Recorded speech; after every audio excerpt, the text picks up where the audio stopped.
Hey you guys, it's Anthony. I hope you're all doing well and thank you for coming on back to my channel. Good morning, good afternoon, whenever you are watching this. Today we are going to dive into the behind the lyrics from my song Purgatory. So if you want to see more, stay tuned and check it out.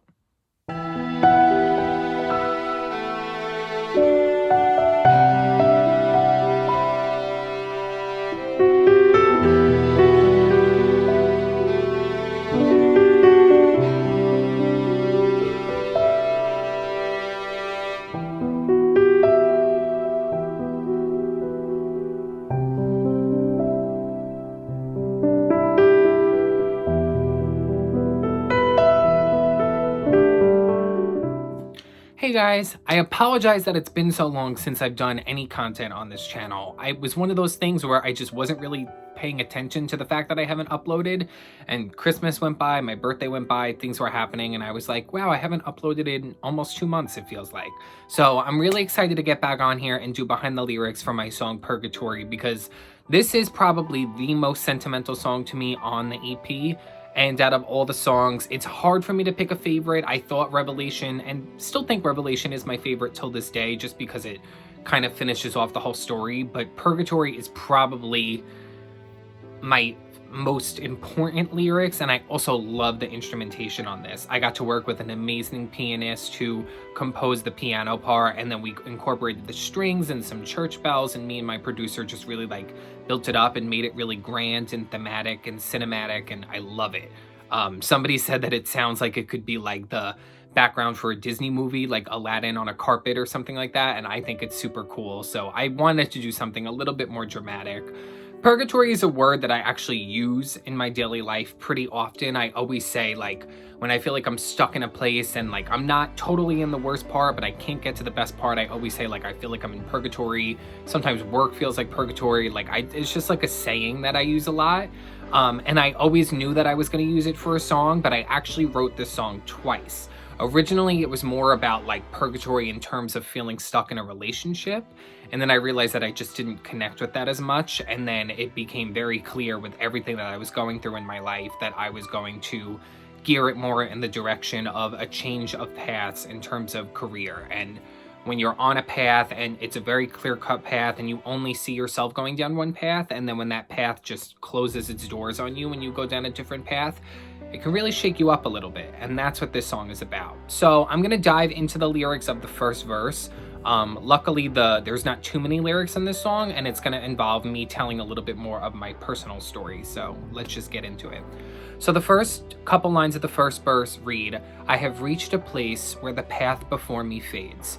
It was clear as day, now the fog of sin cascades."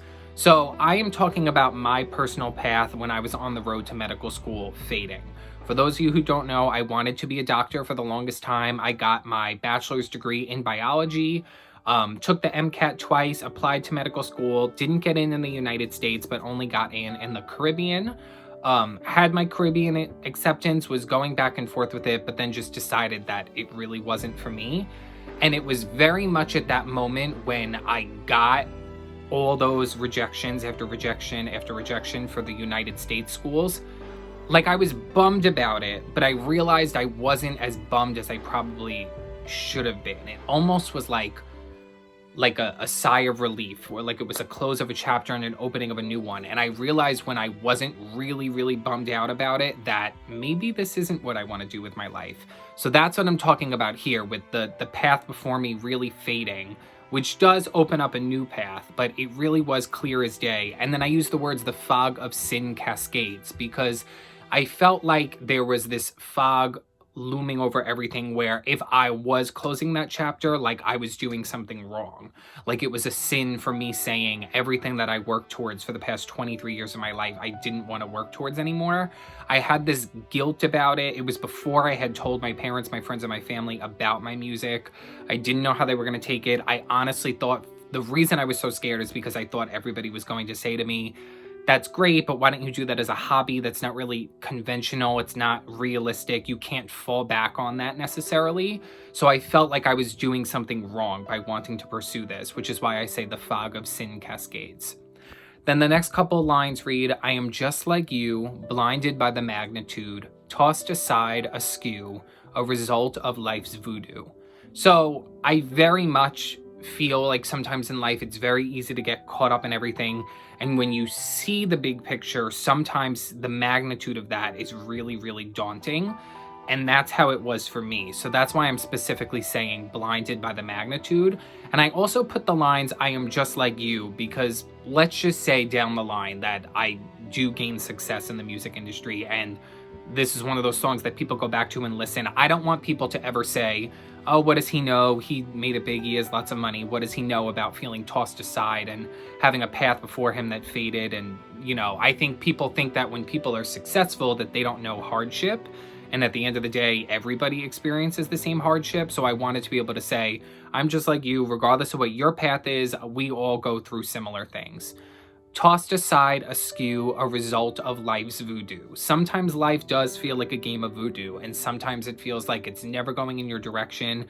And if you look at it as like God is almost like a puppeteer, and like he knows what's going to happen to you, and he knows your fate and your destiny, but you don't know it, it can be the most frustrating thing sometimes. So that's what I'm talking about here.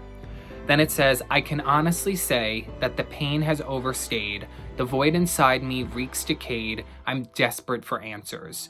When you have a void inside of you, whether it be an emotional void, a spiritual void, if you have an insecurity with something physical in you, when you have a void and you feel like no matter what you're doing or no matter what anybody gives you, that nothing can fill that void, it's the worst feeling in the world. And for me, songwriting filled a void that I didn't even really know that I had. It was a means of expression for me. It allowed me to release things that I didn't even realize I had suppressed. So that's what I mean there when I'm saying the void inside me reeks decayed. I'm desperate for answers. I was desperate for, like, looking for signs from anyone, from the universe, from people that have passed on from God, signs that what I'm doing was okay and that it was gonna lead me in the right direction. And I still look for signs with that all the time. I'm still always looking for validation. I think it's human nature to just look for validation. But I think sometimes when you want an answer the most, that's when you don't get it. And then when you're not looking for something, that's where you get a really clear-cut answer from the universe sometimes. And you're like, wow, that was really coincidental timing.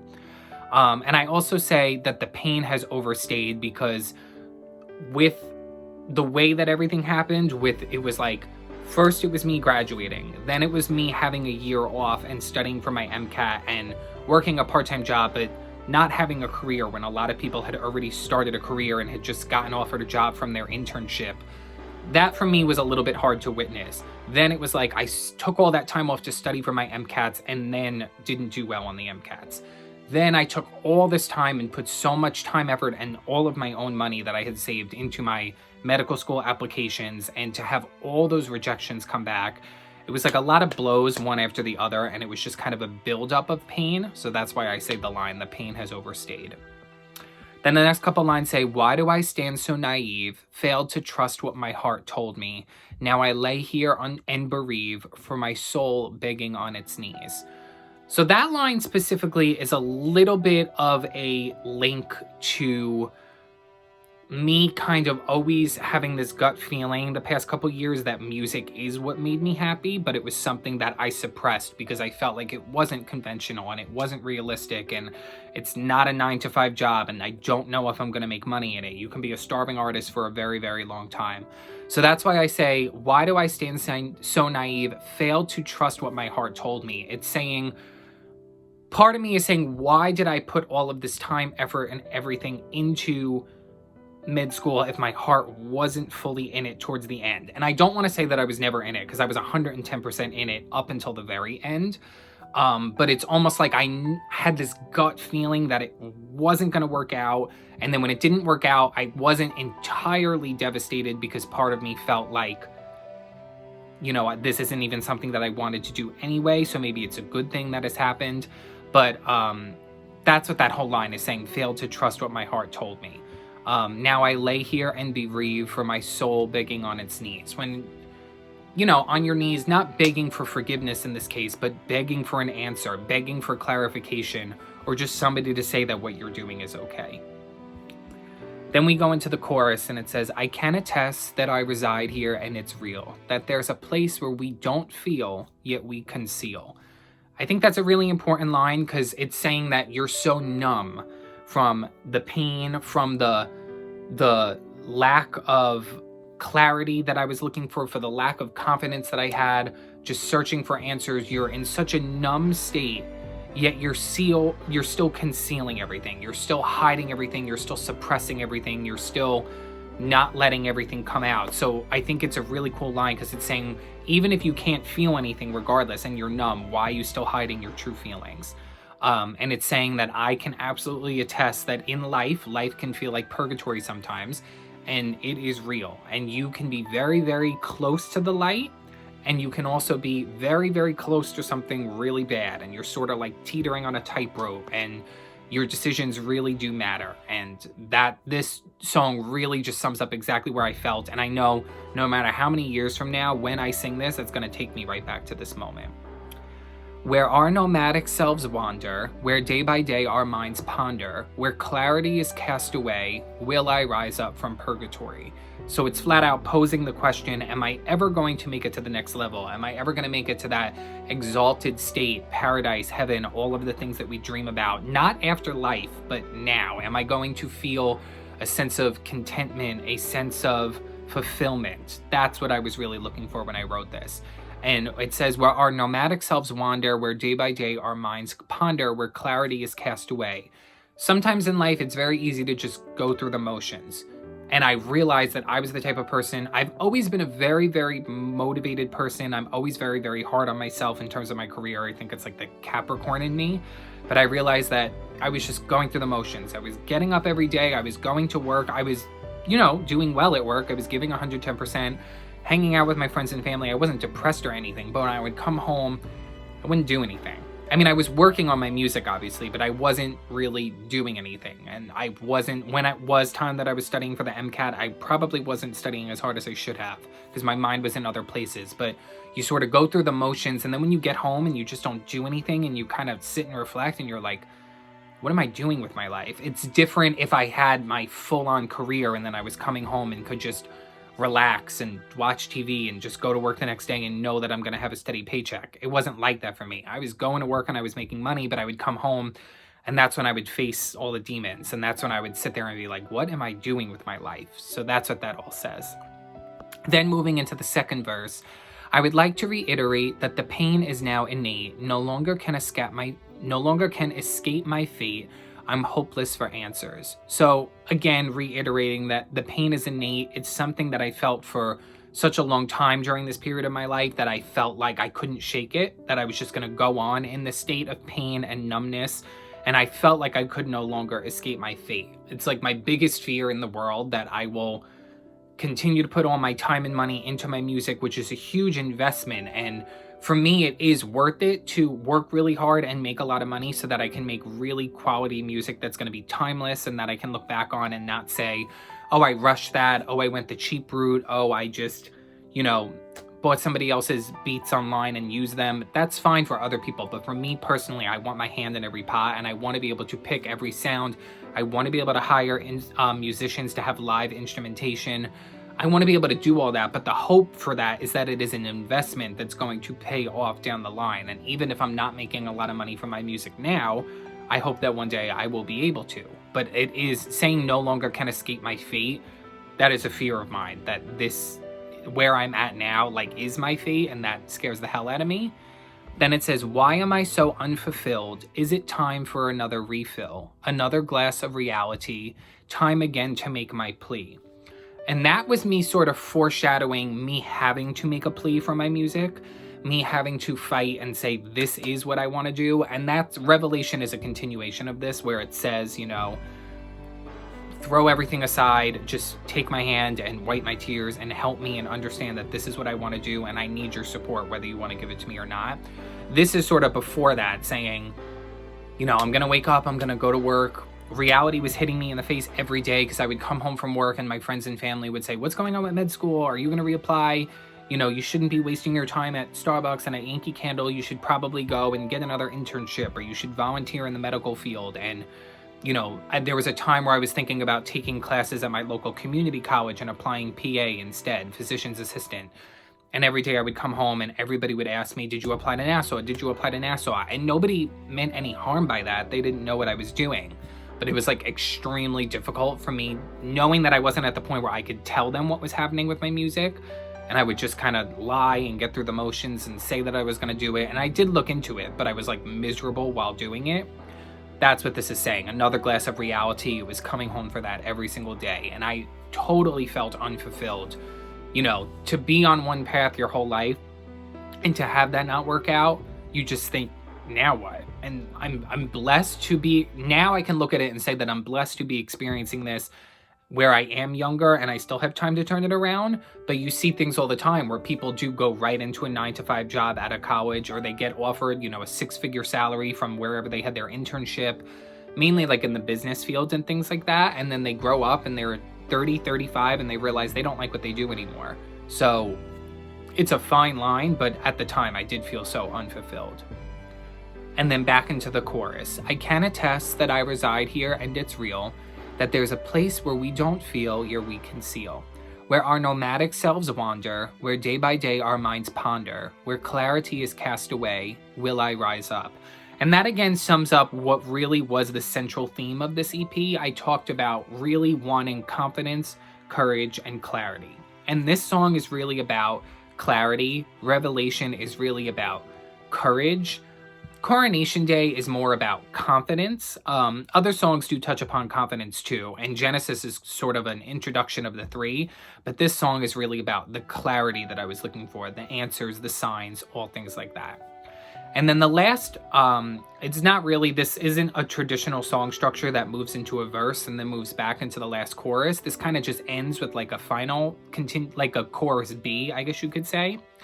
I'm not saying heaven's for me, but the fires of hell scare me. So I'll pray here on my knees, will mercy find us in purgatory.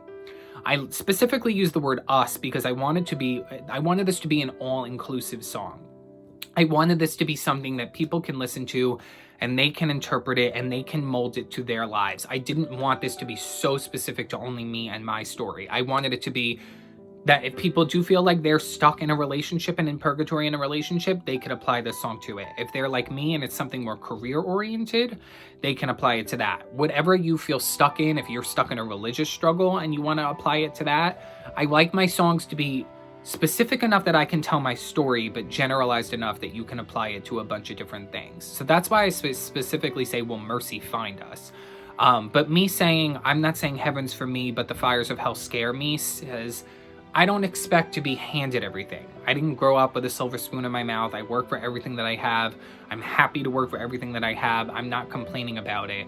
But it's saying I don't expect that everything's just going to take off without me having hard work and without me staying on this path. You hear from artists all the time. One of the artists who I really love, her personal story is Lizzo.